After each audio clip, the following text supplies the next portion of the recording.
All right, let's talk about the modern dating playbook. It's this complex, kind of confusing, but honestly always fascinating world. We're going to cover everything from swiping right to, who splits the bill.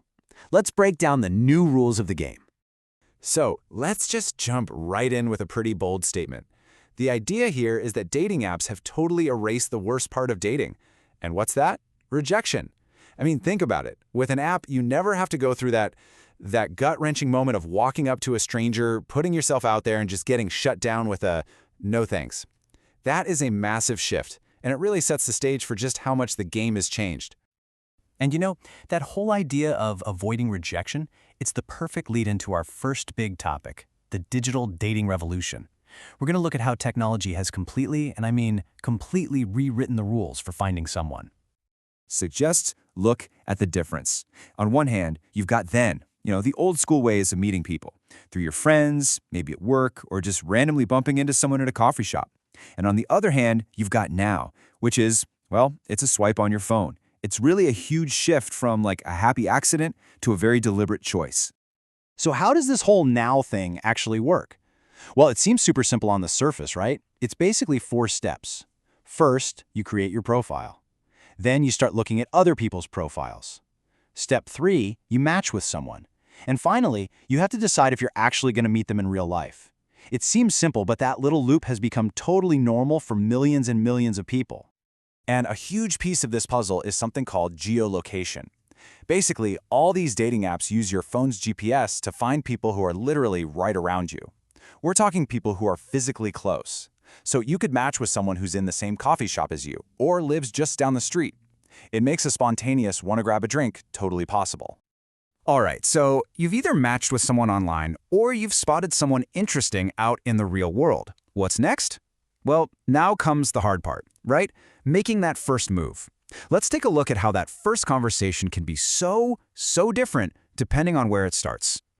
So let's say you're out somewhere. In a traditional in-person setting, it might start with something really simple, maybe an observation, like, I like your accent. Where are you from? It's a classic, right? It's super low pressure, it's direct, it's friendly. A great way to kick things off. But then you have the first meeting after you've only ever seen them online. And that can be, well, a little different. It's a total reality check sometimes. I mean, can you imagine hearing this on a first date? You don't look anything like your picture. Ouch. That kind of bluntness really comes from this digital world we live in, where we build up these expectations online based on perfect pictures, filters, the best angles, and then reality hits. Okay, so let's say the first move went well, whether it was online or in person. The next hurdle is turning that little connection into an actual date. So let's walk through a really simple but super effective example of how to ask someone out. Okay, so we're gonna follow a little back and forth here between Eric and Hannah. And it all starts with a simple, direct question to just, test the waters. Eric asks, "Are you busy this Saturday?" It's a nice, gentle way to see if there's an opening without being too pushy. Okay, so let's say she's busy. Now here's where a lot of people just give up. But the key move here is to pivot. You immediately suggest something else, like, how about Friday night? That simple little follow-up shows you're actually interested and you're willing to be flexible. So once you've found a time that works, you got to come in with a real plan. And notice, this is so important. It's not a vague, want to hang out sometime. It's a specific suggestion. I was wondering if you'd like to get some pizza and then see a movie.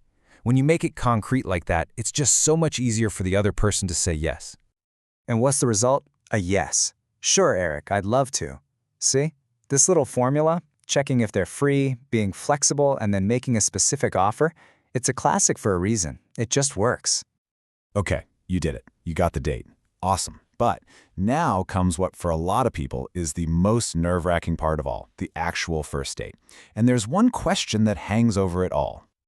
And there it is, the age-old question, who should pay for the date? Man, this one question can create so much anxiety and just awkwardness, especially today when you're trying to figure out everyone's different expectations. But here's the good news, okay? While there aren't any, strict, unbreakable rules you have to follow, there are some really simple guidelines that can help take away that anxiety and just make the whole thing less weird for everybody. So, let's break down some of these simple guidelines. Traditionally, in American culture at least, the person who does the asking is usually the one who's expected to pay. So if a guy asks a girl out, he should probably plan on paying. If a girl asks a guy out, she should expect to pay. But what if you're a student or maybe just a little short on cash? The key is just to communicate. You can offer to split the bill, or even better, suggest some cheaper date ideas from the get-go. And that's actually a great reminder, right? A really memorable date does not have to be expensive. I mean, a picnic in the park, going for a hike, there's so many things you can do that focus on actually connecting with the other person, not on how much cash you're spending. At the end of the day, it's about quality time, not a big bill. So, look, whether you're swiping right on your phone or trying to figure out who's going to pay for the pizza, the playbook for modern dating is always changing. The technology changes, the rules change, but the goal is always the same, to find a real, genuine connection.